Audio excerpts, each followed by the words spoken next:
هم کسی دیگه ببره داشت. من خودم بازی اون میخوام برم ولی کسی دیگه نمیذاریم بکشن اینجا. همه اون هستی پشتم بزه دیوار.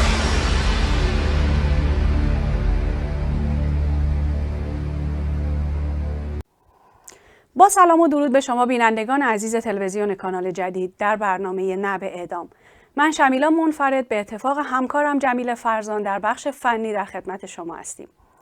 در برنامه این هفته نه به اعدام به دو چهره آشکار خشونت دولتی در منطقه می‌پردازیم. خشونتی که حکومت مذهبی و سیستم‌های سرکوبگرانه اون در عربستان سعودی و ایران به نام قانون و عدالت به اجرا می‌گذارند، اما چیزی جز تحکیم ستم طبقاتی و سرکوب جامعه ندارد. در عربستان سعودی 6 ایرانی به بهانه اتهامات مرتبط با مواد مخدر گردن زده شدند. این مجازات وحشیانه در حالی اعمال شد که جمهوری اسلامی خود با بالاترین آمار اعدام جهان اعتراض مضحک خود را به این اقدام اعلام کرده. این تناقض دردناک واقعیتی تلخ را آشکار میکنه. حاکمان جمهوری اسلامی همان گونه که کارگران، تهیدستان و معترضان را در خیابانها و زندانها به دار میکشند، امروز وانمود به دلسوزی برای جان ایرانیان در کشور همسایه میکنند. اعدام چه در عربستان با شمشیر و چه در ایران با چوبه دار ابزاری برای خاموش کردن صدای مردم و تثبیت قدرت حاکمان است. از سوی دیگر دادخواهی خانواده‌های پرواز PS 752 هر ساله در مراسمی که تحت فراخوان به هر شهری مزاری برگزار میشه، بار دیگر شکافی عمیق میان قدرت حاکمان و مطالبات ملت رو آشکار میکنه. خانواده هایی که از قربانیان کوی دانشگاه سال 78 تا فاجعه شلیک به هواپیمای PS 752 و سرکوب خیزش انقلابی زن زندگی آزادی عزیزان خود را از دست دادند، در این مراسم حضور دارند و نشان میدن که هیچ تهدیدی نمیتواند جنبش دادخواهی آنها را متوقف کند. این مراسم به رغم مزاحمت‌ها و ممانعت‌های سیستم سرکوبگر جمهوری اسلامی به نمادی از مقاومت کارگران، مادران دادخواه و همه جانباختگان راه آزادی تبدیل شده. مبارزه با اعدام، مبارزه در دل مبارزه با سیستمی که با اعدام، شلاق و خشونت بر شانه‌های مردم فقیر زحمتکش ایستاده. در این برنامه ما همگام با این خانواده‌ها و در همبستگی با قربانیان خشونت دولتی در سراسر منطقه بر مطالبه‌ای آشکار تاکید می‌کنیم. لغو اعدام، سرنگونی ساختارهای سرکوبگر و ایجاد جهانی عاری از استثمار و ستم، این راهیه که تنها با اتحاد ما به ثمر خواهد رسید. و در ادامه برنامه همراه خواهیم بود با مرجان اروندی و مصطفی صابر از مسئولین کارزار جهانی نه به اعدام. همراه ما باشید.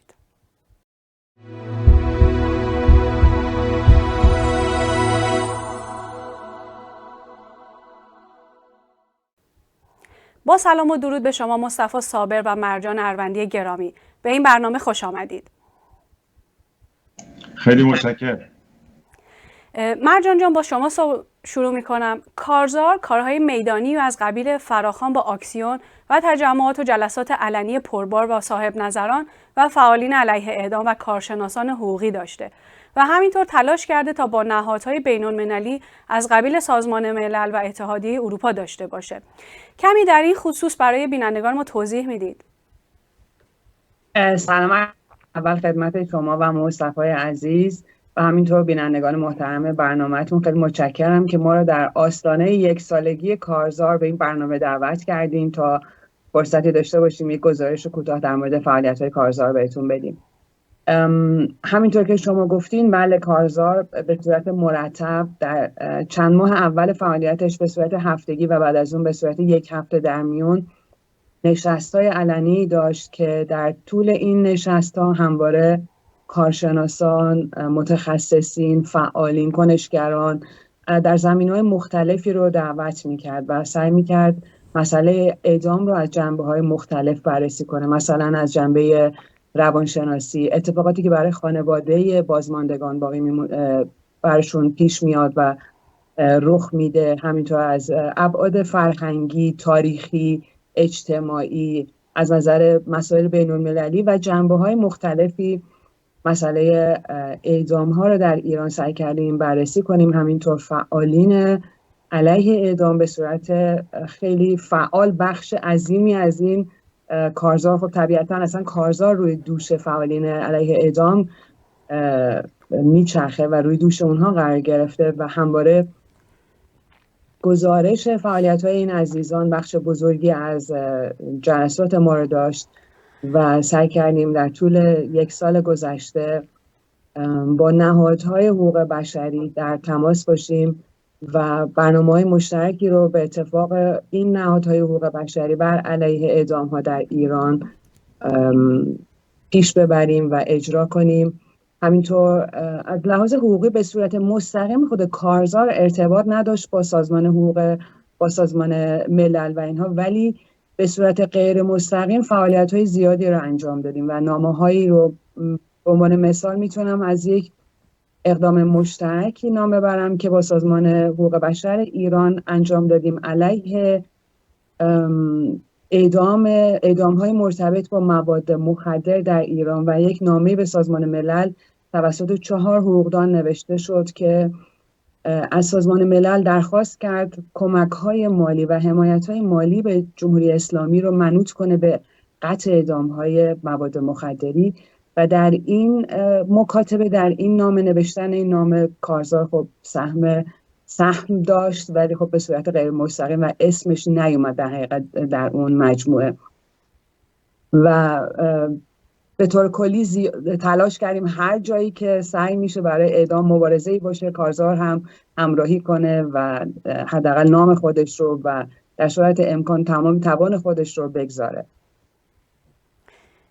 مصطفی جان شما چی میخواید نظر خودتون رو در این رابطه بگید؟ خب مرجان جان گفتن عمده مسائل و خب کارزار یه مجموعه است از خیلی کارها و فعالیت‌ها. من تو که مرجان جان هم گفتن اساسش فعالیت میدانی کارزار هست، یعنی کارزار به اصطلاح جنبه برجسته‌اش اینه که اصلا تشکیل شدنش بر اساس جمع شدن یک سری فعالین میدانی علیه اعدام در شهرهای مختلف بود. از دل اون کارزار متولد شد و هنوز هم وجه عمده کارزار همین جنبه میدانی بودنش هست، ولی در این حال کارزار ظرفی شد واسه یک سری فعالیت‌های مشترک که همچنان ادامه داره و هر هفته یا الان دیگه هر 2 هفته یه بار فعالین و چهره‌های سرشناس و شخصیت‌های متشخص مبارزه علیه اعدام میان توی کارزار و مسائلی رو مطرح میکنن. از دل این جلسات خیلی چیزای خوب در آمده که مرجان جان بهشون اشاره کردن.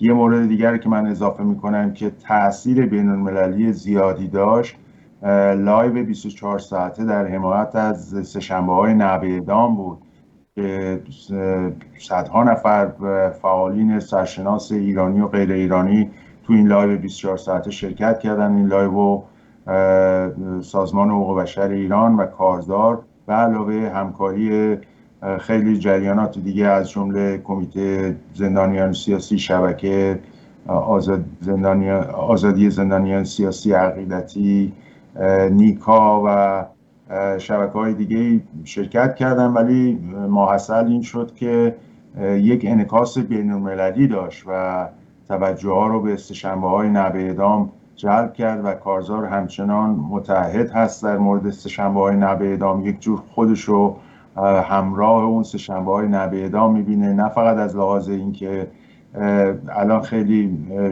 چند تا شهر هستن که منظم سه‌شنبه‌ها دارن در همراهی با زندانیان داخل ایران این روز رو برگزار میکنن به عنوان اعتراض به اعدام‌ها، بلکه کارزار در تدارک هست که بتونیم کارهای بین‌المللی نظیر همون لایو 24 ساعته انجام بدیم که این سه‌شنبه‌های نعب اعدام مورد توجه بیشتر جامعه بین‌المللی قرار بگیره.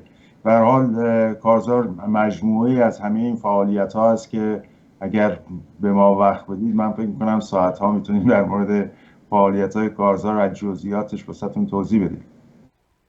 حتما در ادامه خواهیم شنید ازتون. با شما ادامه میدم مصطفی.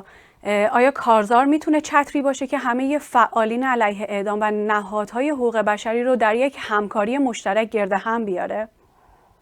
خب اینم سوال جالبی هست. یه جنبه دیگه از فعالیت کارزار هست. راستش کارزار از روز اول سعی کرده که این ظرف بشه، سعی کرده تو این جهت قدم برداره. منتها کار خیلی سختیه، ولی پیشروی‌های خوبی داشته کارزار تونسته خیلی‌ها که قبلا شاید با همدیگه خیلی رابطه نزدیکی نداشتن و کنار همدیگه جمع بکنه و به همکاری و هماهنگی منجر بشه. به علاوه اخیراً تلاش کردیم که شبکه‌های میدانی مهمی که هستن که توی بین فعالین ایرانی در خارج کشور فعال هستن اینا رو در یک حرکت مشترک داشته باشیم و این موفق شدیم به درجه زیادی و در سالگرد روز جهانی حقوق بشر 6 شبکه‌ای که الان اسمشون هم بردم دیگه تکرار نمی‌کنم، به علاوه جی ان رو اسمشون نبردم. جی ان شبکه وسیع هست که اینها هم مشارکت داشتن و ما یه حرکت مشترک گذاشتیم. میخوام بگم در پاسخ به سوال شما، ما این رو در عمل داریم جواب میدیم. کارزار داره میکوشه که این کار رو انجام بده. حالا چقدر موفق شده خب هنوز راه درازی در پیش داریم. مرجان نکته‌ای هست شما هم بخواید بهش اشاره کنید؟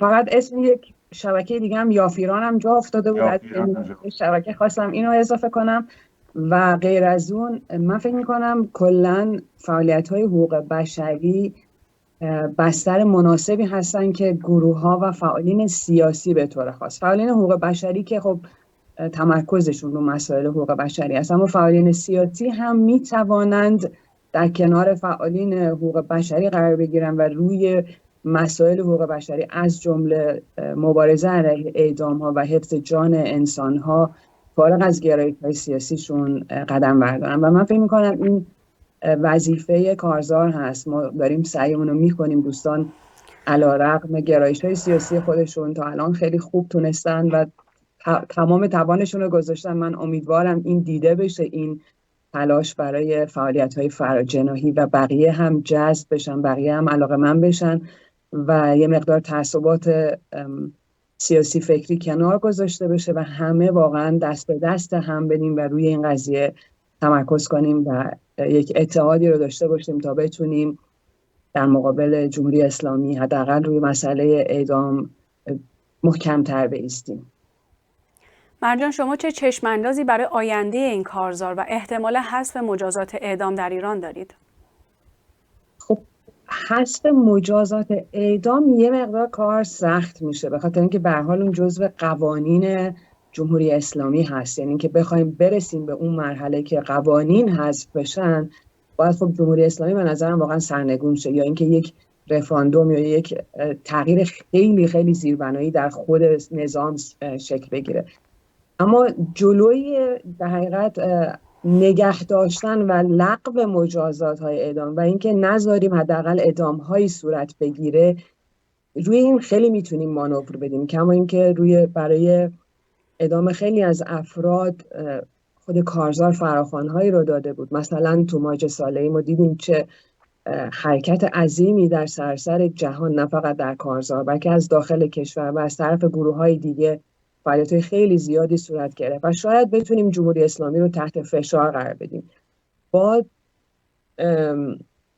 در حقیقت به کار گرفتن ابزار بین‌المللی، فشار کشورهای دیگه، تحریم‌ها، نمیدونم لابیگری با گروه‌های مختلف، تلاش کنیم نگذاریم جمهوری اسلامی یک سری از اعدام‌ها رو انجام بده و شاید بتونیم با تمرکز روی حالا چشم‌اندازی گفتیم، به نظر من یکی از قدم‌های خیلی خوبی که ما شاید بتونیم برداریم تمرکز روی مسئله اعدام‌های مواد مخدری هستش که شاید این یک قدمی باشه که بتونیم بذاریم تو برنامه سال آیندهمون و واقعا با سازمان ملل و سازمان‌های حقوق بشری بین‌المللی که دارن با ایران روی مسئله مواد مخدر همکاری میکنن، با اونها وارد مذاکراتی بشیم و فشار بیاریم و نگذاریم حداقل اعدام‌های مواد مخدری صورت بگیره. میدونین اگر که اینها رو ما بتونیم جلوش رو بگیریم، من فکر میکنم 90% اعدام‌ها توی ایران جلوش گرفته میشه به صورت اتوماتیک، چون یه بخش خیلی خیلی عظیمی از اعدام‌ها برمیگرده به اعدام افراد فقیر و بینام و بیگناهی که حالا شاید هم گناهکار هم باشن، ولی نه در اون حد گناهکار که مجازاتشون اعدام باشه و شاید از سر فقر و نداری و بیچارگی واقعا وارد این مسیر شدن. و میدونیم که اون سران این کارتل های مواد مخدری که دستشون قطعا تو دست خود نظام هست دارن راست میچرخن، مثل همه موارد دیگه، اختلاس، دزدی‌های عظیم، و بعد میشنویم برای دزدی‌های کوچیک و دزدی‌های خیلی ساده که اثر فقر و ناچاری هستش، چه مجازات هایی چه اتفاقاتی صورت میگیره. الان من خوندم بی‌حسی اعضا، مثلا علاوه بر قطع دست و زندان و اینها، بی‌حسی اعضایی که با اونها دزدی صورت گرفتن مثلا جزو دستور کار جمهوری اسلامی داره قرار میگیره. خب اینها خیلی وحشتناک است و فکر میکنم بتونیم این رو بذاریم جزو برنامه‌مون و روش تمرکز کنیم. حتما همینطوره. همونطور که شما اول صحبتاتون فرمودید، درسته سخت باشه ولی نشدنی نیست. همونطور که مجازات سنگسار از قوانین جمهوری اسلامی حذف شد، شاید پروسه طولانی باشه ولی حتما شدنی خواهد بود. مصطفی جان، نظر شما چیه؟ خب من در ادامه صحبت‌های مرجان جان بگم، ما هزینه اعدام رو سعی می‌کنیم الان بالا ببریم. یعنی کاری که میتونه از عهده ما ساخته است فعلا در شرایط حاضر این هست که با اتحاد هرچه وسیع‌تر همه فعالین بتونیم فشار بیشتر جهانی و داخلی بر جمهوری اسلامی بذاریم و هزینه اعدام‌ها بالاتر و بالاتر بره واسه جمهوری اسلامی. و این اتفاق افتاده. یعنی الان شما نگاه کنید، مثل حرکتی مثل این سه‌شنبه‌های نعب اعدام که الان نزدیک 30 زندان بهش پیوستن در جهان بی‌نظیره. اصلا یه همچه حرکتی فکر نمی‌کنم هیچ جای دنیا تا به حال دیده شده باشه که این مبارزه وسیع علیه اعدام صورت بگیره.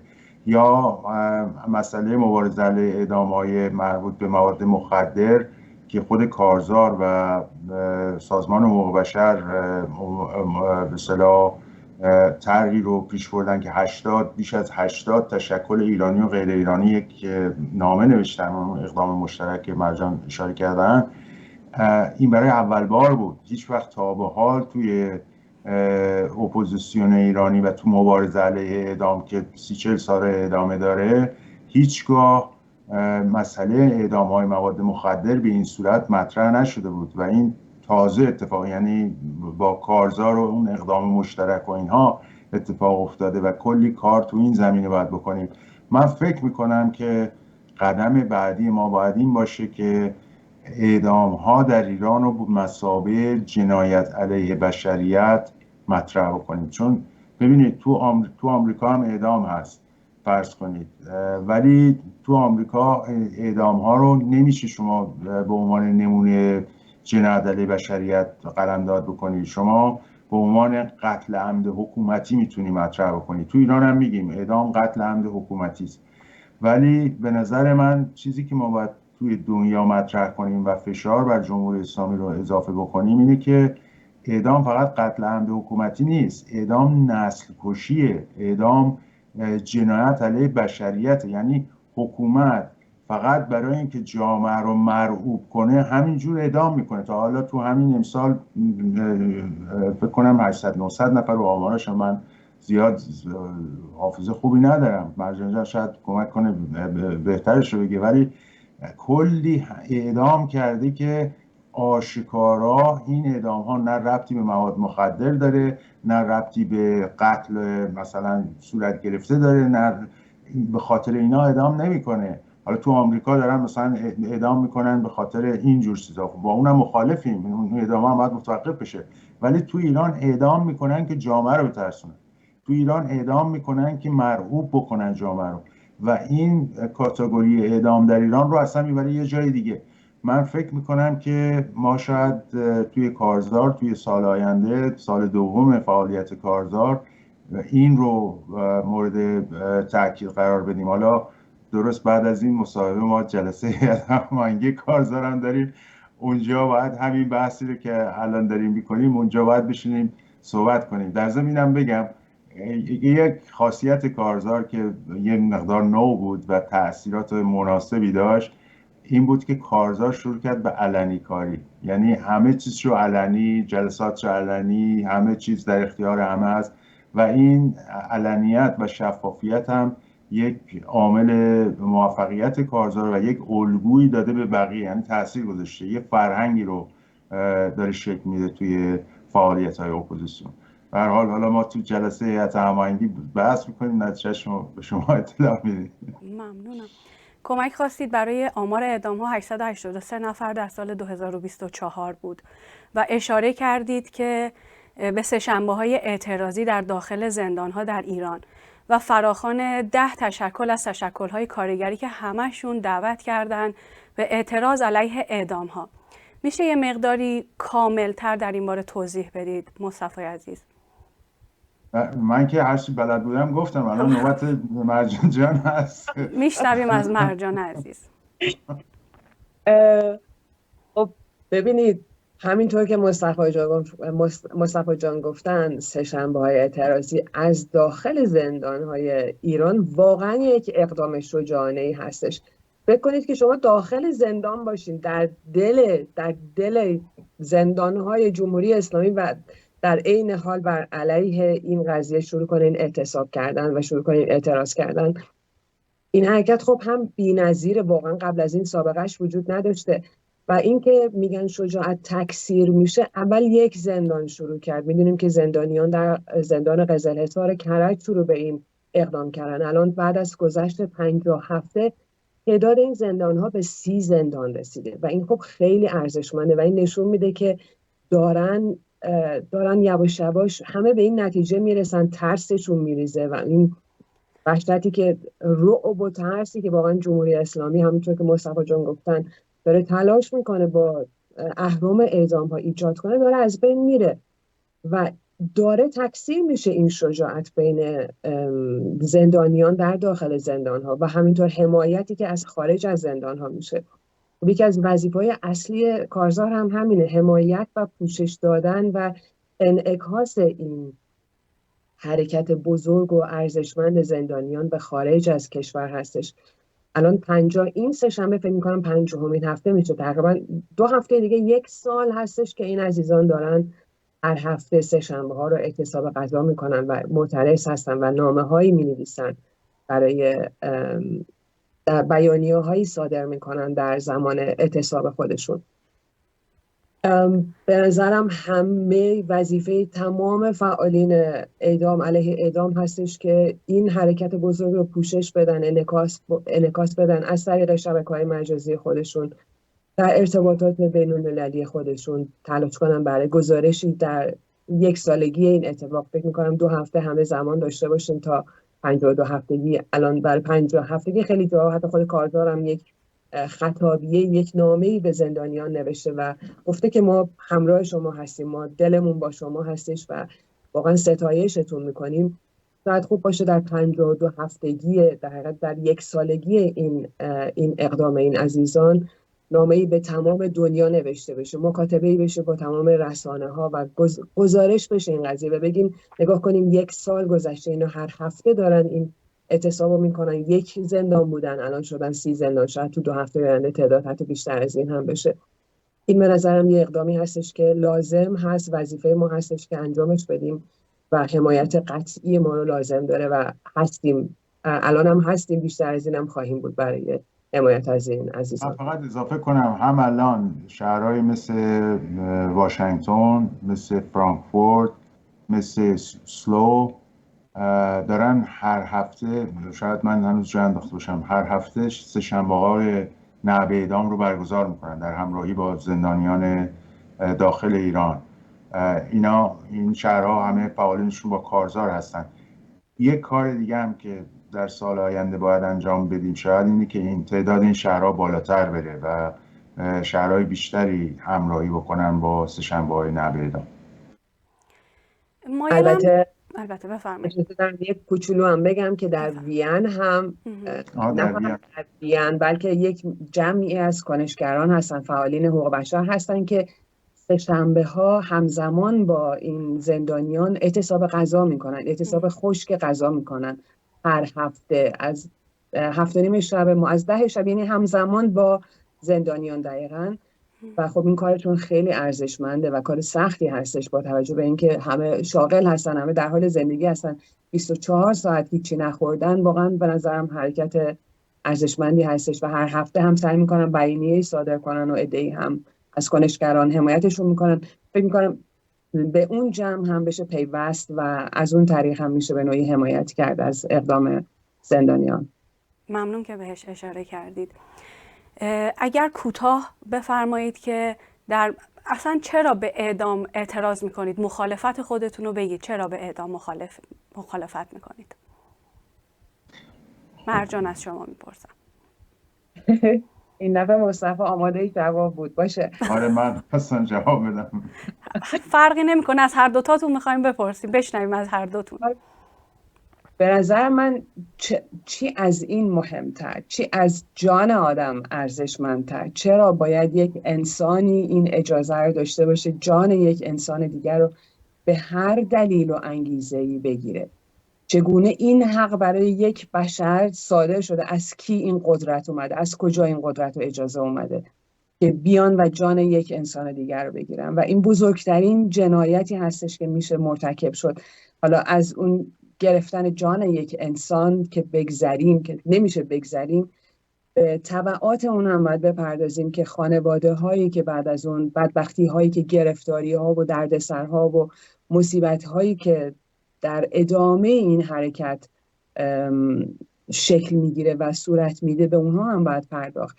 و ضمن این که باید به این فکر کرد که حالا اگر جمهوری اسلامی که هدفش مشخصه، ترس و رعب و وحشت اصلا اهداف تربیتی و نمیدونم پرورش و جامعه و بهبود وضعیت جامعه اینها رو نداره، حتی اگه از اون ابعاد هم بخوایم به قضیه نگاه کنیم، ثابت شده، نتیجه تحقیقات خیلی زیادی نشون داده که اعدام راه حل نیست. یعنی هیچ کمکی نمیکنه، هیچ بهبودی به حال جامعه نداره از لحاظ اصلاح جنایت ها و اتفاقات بدی که میفته در جامعه. و کشورهایی که اعدام رو کنار گذاشتن اتفاقا نتیجه بهتری رو نشون داده این کارشون، و فقط مثلا تنبیهات به صورت برفرض زندان‌های دراز مدت در نظر گرفتن و تنبیه‌های دیگه‌ای برای مجرمین خودش، مجرمین واقعی، نه مثل جمهوری اسلامی که به هر بهونه افراد رو میگیره و اعدام میکنه و زندانی میکنه. در نهایت فکر میکنم به عنوان یک انسان وظیفه هر انسانی هست و به عنوان یک ایرانی وظیفه هر ایرانی هست، به خصوص برای ما که خارج از کشور هستیم و واقعا هزینه این مبارزه اونقدر بالا و ترسناک نیست مثل هزینه‌ای که مردم شجاع از داخل ایران دارن میدن. به طور خاص گفتم زندانیان تو دل خود زندان دارن این مبارزه رو انجام میدن. خیلی شجاعانه هستش و واقعا میشه گفت شرم‌آور اگه آدم بخواد ادامه نده، بخواد همراهی نکنه و بخواد بترسه و نخواد پشت اینها بایسته. مصطفی صابر از شما کوتاه بشنویم. بله، من تکرار نمی‌کنم صحبتایی که مرجان جان گفت. من شاید اضافه بکنم اینو که این اعدام یه جنبه وحشتناکش هم اینه که این قتل و این کشت و کشتار که توسط دولت داره صورت میگیره به نام عدالت صورت میگیره، به نام جامعه صورت میگیره. یعنی دولت به نمایندگی از من و شما داره آدم میکشه. میخوام بگم حالا همه دلایل در مخالفت با اعدام سر جای خودش، بس در اینه که این کشت و کشتار و این عدالت به عنوان قوه قضاییه، حالا در بهترین حالتش قوه قضاییه میشینه، تصمیم میگیره، چه میدونم قاضی هست و وکیل هست، دادستان هست، میشینن تصمیم میگیرن، آخر سر به عنوان عدالت، به عنوان چیزی که من و شما بهش رأی دادیم، قبولش کردیم، میان جان یک آدمیزاد رو میگیرن. اینم یه جنبه وحشتناک دیگه‌ش. یعنی شما چه بخواید چه نخواید دخیلی در این اعدامایی که داره صورت میگیره. همه جای دنیا جمهوری اسلامی که دیگه گوی سبقت از همه رو بوده، در نتیجه مسئولی ما انسان ها مسئولیم به این جنایت، به این وحشیگری پایان بدیم. مسئولیم به این قتل عمد دولتی پایان بدیم. مسئولیم به این جنایت به اسم جامعه و عدالت پایان بدیم. خیلی راههای دیگه هست واسه اینکه اگر کسی خارج از خط میزنه کمکش کنی که خودش رو اصلاح کنه، درست بکنه. و همونطور که مرجان جان گفت، اعدام هیچ کمکی به این قضیه که نمیکنه، هیچی، فقط خشونت و وحشیگری رو تو جامعه تبلیغ میکنه. وقتی دولت میاد با به اصطلاح نقشه قبلی، با بررسی و فلان و فلان و این حرفا، آخر سر میخواد به این تصمیم برسه که این آدم رو آمپول بهش بزنیم یا برق بهش وصل کنیم یا تناب دار بندازیم گردنش، واقعا حکایت از این میکنه که بشریت چقدر بدبخته، چقدر عقب هنوز، و باید به این پایان داد. خوشبختانه خیلی کشورها پایان دادن، خیلی این جنبش علیه اعدام داره جلوتر. حتی تو آمریکاش بایدن در آخرین لحظه‌ای که داره میره یه سری از این کسایی که تو خط اعدام هستن رو بخشیده که ترامپ نیاد فوراً همشون رو اعدام کنه. یه همچه اقداماتی هم صورت میگیره، ولی باید به این عقب ماندگی و به این جنایت علیه بشریت پایان داد توی جمهوری اسلامی به خصوص، که ابعاد خیلی بیشتری هم پیدا میکنه و کارزار جهانی نبع اعدام هم واسه همین تشکیل شده و امیدوارم که این کارزار گسترش پیدا بکنه و امیدوارم که همه نیروهای سیاسی مختلف و غیر سیاسی مختلف و حقوق بشری همه کنار همدیگه جمع بشیم و فشار بیشتری رو جمهوری اسلامی بریم و جلوی اعدام ها رو بگیریم. و من مطمئنم در آینده ایران اعدام جایی نخواهد داشت. هر کس بیاد مجبوره با همین فعالیت ها، یعنی نتیجهش این هم هست، یک فرهنگی میسازه که هیچ کس نمیتونه تو ایران دوباره مجازات اعدام و علم بکنه علیه جامعه. ما به نوبه خودمون از شما تشکر میکنیم و خسته نباشید میگیم و برای حضورتون در این برنامه هم تشکر ویژه دارم. سپاس از شما. ما هم از شما خیلی متشکریم که ما رو داشتید. موفق باشید. بینندگان محترم برنامه نبع اعدام، ممنون که تا این لحظه همراه ما بودید. ما برنامه این هفته رو با من شمیلا منفرد به همراه همکارم جمیل فرزان تقدیمتون کردیم. شما هم میتونید کلیپ های مربوط به برنامه رو برای ما توسط راه های ارتباطی که روی صفحه گیرنده هاتون مشاهده میکنید ارسال کنید. روز و هفته خوشی رو براتون آرزو میکنم. تا برنامه بعد، بدرود.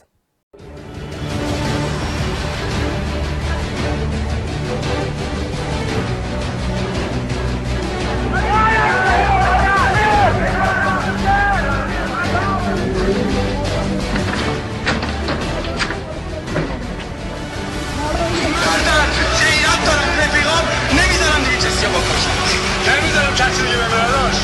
من خودم بازی اون میخوام برم، ولی کسی دیگه نمیذارم بکشن.